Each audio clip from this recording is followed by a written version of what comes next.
Ryan, obviously a big matchup, big implications. It's the first real road game this season. Does it take on a bit of a different mentality in practice this week? You're entering, away games in the SEC, so any game you play in a way is hard.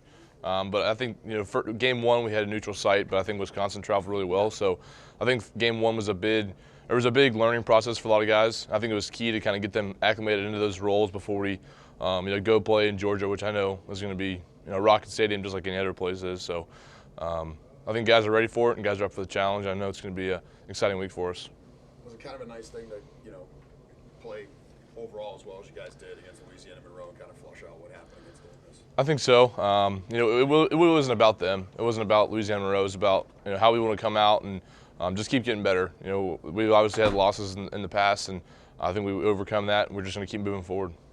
There's been a lot of talk about this offense finding its identity, settling into a rhythm, particularly in the second half Saturday. Did you guys feel like you started to find that somewhat? I think so. You never really. You kind of keep going with it. You don't ever really, think all right, we're out of rhythm right now. We just, things aren't always going to go as planned. Nothing's perfect, and I think Coach Kiffin, always does a great job of trying to get us in those rhythms. And I think towards the end we started putting together drives where, we just kept wearing them down. That's what we want to do. So, we'll just keep moving forward with that. And obviously it's a big test this week, so we're gonna have to come out and have a great week. How important is working on communication with the offensive line, considering you are going into what should be a loud road atmosphere? And how do you work on that without those tens of thousands of people? I mean, it's huge for us, especially on the offensive line. All five guys got to be together, and then the entire offense has to be together as well. But Coach Saban does a great job every Thursday, and probably multiple times this week we'll have crowd noise. It's just recreation of crowd, just so that you don't get we get so used to just practicing where no one's really talking to us. But when you go in front of 100,000 people, things start to get kind of hectic, and the more you can acclimate someone like that, and especially as a new offense and a lot of new players that we have, the more we can kind of acclimate those guys to that, the better off we'll be. George, go ahead.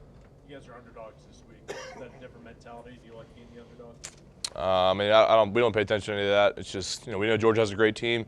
We have a great team too. So all the other stuff is just out the window. I mean, it's just at the end of the day, it's us, our 11 versus their 11. The game plan we put together versus their game plan. So just go out there and execute and do the best we can. But Ryan, this team has talked about in the preseason about wanting to get back to the way it used to be, where this team is dominant, where teams know that they played an Alabama squad, know that there's some intimidation factor. And yet we're not necessarily seeing that so far. Can you talk a little bit about? Well, it doesn't just naturally happen. You can't just snap your fingers and it's just all right. We're the best team in college football. We're the most dominant offensive line in the SEC. It's going to happen week in and week out, and it's just another chance for us to become great as an offensive line, as an offense in general. Now that you have there's played a game since the loss you had, you've been around a long time. I mean, you played here for a while. The highs and lows of playing in this program. It seems like the highs are always extremely high and the lows are extremely low. But is it one thing where you guys, is that a challenge to kind of stay? I mean, we want to win every game, obviously, but I think you look at it last year. We had a loss against Ole Miss, and ended up having a great season afterwards. So sometimes, the first game, we might have been thinking we were doing okay, then we got a loss, and then you kind of take a step back, reevaluate where we're at and where we want to be, and sometimes. In the past, the losses that we've had are actually been, turn out to be good things because it kind of brings us back down to reality and kind of check our focus of where we need to be and where we want to go.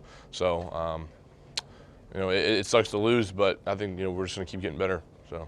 I know we've asked you a ton about Derrick Henry over the last few weeks, but I don't know how much you've been able to see of Nick Chubb. Have you been able to see any impressions of him?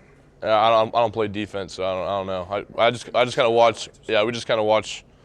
Outside of football, I don't watch a whole lot of football in general, so I haven't really. But I'm not concerned about it. You were on the team the last time Alabama played Georgia in that SEC championship game. What do you remember about the end of that game, watching it from the sideline? It was huge. I remember that game just leading up to it. We knew they were a physical team. We were a physical team. I remember that game being just pretty much a bloodbath, honestly. We were just going back and forth, and then, we kind of warmed down the fourth quarter, I think I remember.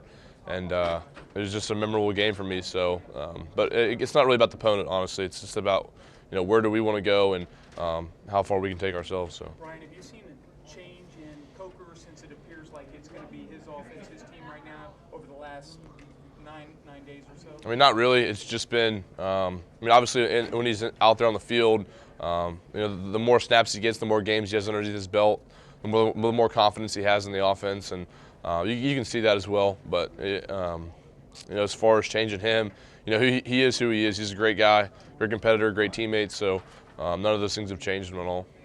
Taking it week by week, every week, but when the schedule first came out and you saw that you were playing Georgia, was this a game that you all had circled on the calendar at all? I mean, every SEC game we have is circled. Obviously, any team in the SEC is a hard challenge, and if you're not ready for it, you can be beat on any Saturday. So we don't look ahead. This week or now, all we have is Georgia. We can't look ahead to anybody else we have on our rest of our schedule. I think the expectation is going to be a really physical, smash-mouth style of game, and not that you guys aren't confident going into every game, but when it's that style, you feel maybe a little more confident going in, given that that's what this program's built on? I mean, I think it's a bigger challenge for the offensive line. That's one of the things that we want to impose is to be a team that no matter who's back there at running back, we're going to open up holes for them. So it's a good challenge for us and a good challenge to have for the rest of the week. Keep our goal in front of us and just keep getting better. Let's do one more question. What jumps out about Georgia's front seven to you? We haven't looked at them yet, so I honestly can't say. But if they're another SEC school, so I know they're going to have a lot of big guys who are great players, and we're up for the challenge.